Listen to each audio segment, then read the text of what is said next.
Hello and welcome to another successful garden design show. In this episode I'm coming to you from not the Lavender Fields of Provence, this is Norfolk Lavender and also Peter Beales roses. Yes, I'm in Norfolk.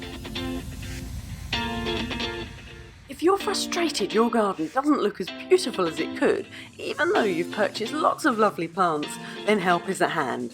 Plants are not enough. You have to have a good design layout. And when you combine design with the beauty of plants, that's when the magic really happens.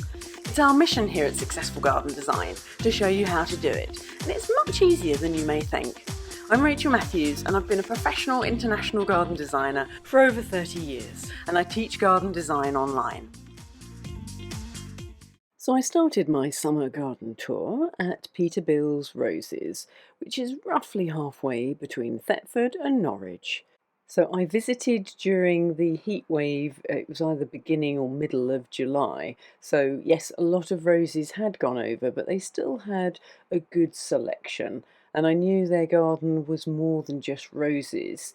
That's the thing I notice whenever you visit a rose garden.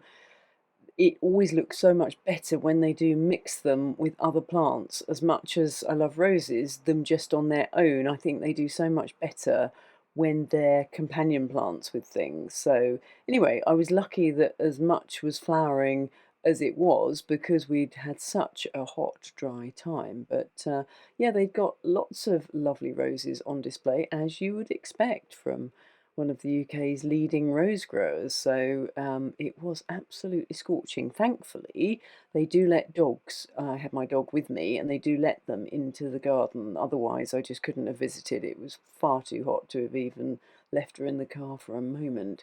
And she enjoyed because they had their irrigation on, so she had a great time running through the sprinkler, and she was able to lie down in a nice puddle. So anyway, it's a nice garden. It's not as I would have designed it because, as you know, with the Shape First system, I am very conscious of creating certain areas with the lawn shapes and whatnot. And I'm not usually a big fan of island borders, but for this type of display garden, it is a good idea for them to create separate areas. And they've got lovely rose arches and walkthroughs and vistas. They've done a good job of lining up the focal points with main views. So although I would have done the overall layout differently, I could definitely appreciate that they had at least lined things up nicely, and adding a lot of height to the garden was very helpful. But yeah, it's this kind of thing I don't like, where it's got lots of little tiny island borders that don't really link in with anything. This bit's fine because it's got a purpose for being with the rose arch there, but absolutely stunning roses, which was the main reason for my visit.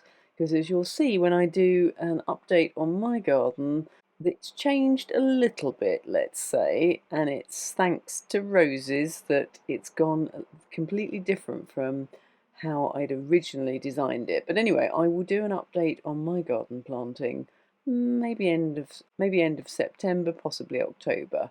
We'll see. But yeah, there was lots of lovely areas within the garden. It's just a shame I was there a little bit late because a lot has gone over. But overall, yes, it is definitely worth a visit, and especially if you are into roses, obviously. They also have a very nice tea room that does cake, but I didn't have time to be checking that out. So here are some of the roses that had survived the heat quite well. Not usually a fan of pink and red together, I must admit, but this has worked out quite well because the red just had enough pink in it that it did actually work with the softer pinks, and the purple as a break colour is always a good bridge between the colouring, but aren't they absolutely magnificent? Including the softer pinks here. Just lovely.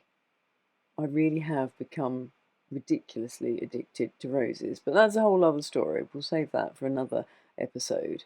Next on my hit list was Norfolk Lavender. Now they're situated near Heacham Beach, just in between Hunstanton and Snettisham.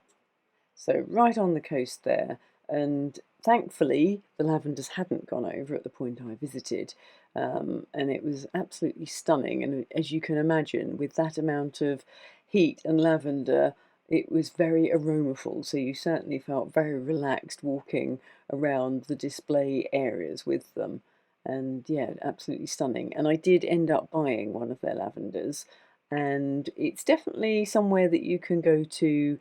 I don't know that it's not somewhere you particularly want to spend perhaps the entire day, but it's certainly good for, like a half day visit, because there's plenty that you can do there with seeing how everything is produced. I think they do lavender tours. I didn't actually go on one because, again, I had the dog with me, but they've certainly got a very highly recommended coffee shop. They do a lovely full English breakfast and lovely dinners, etc. So definitely recommend that. And they've also selling the actual lavender plants as well as the various oils and all the things they produce. So some lovely varieties. And I got one that was medium-sized lavender, but it was very, very deep, almost, well, one of the darkest purple blues I've ever seen in a lavender. So um, I went back for it. I saw it one day and thought, I wonder if my mum will like that. And then she said, no, no, our garden's full. So I thought, well, I'm sure I've got room for some. So I went back to purchase 3, and in the 2 days it took me to go back, they'd virtually sold out. So I managed to get the last one. But I don't think my photos are really doing it justice. So if you're a lover of lavender, it's definitely a wonderful place to go. And then slightly later on, sort of a few weeks later, towards the end of July, we were coming back from a wedding in Nottingham, and we called in at a garden just on the outskirts of Cambridge, near Peterborough, called Burghley House. And we didn't have time to do the house, so it was literally a pit stop on the way home. We just wanted a bite to eat, but also to stretch our legs. So a lovely garden there, lots of sculptures and formal areas. It's one I had been to before, but I knew it would be a nice place for a pit stop. But if you've got more time and you like the old house as well to look round, it's a nice day out, and they've got restaurants there and cafes, so it's a good day out. So I hope you've enjoyed this episode. Even though you can't smell the roses and lavender, I still hope that it's been a visual feast, if nothing else. So until next time, take care.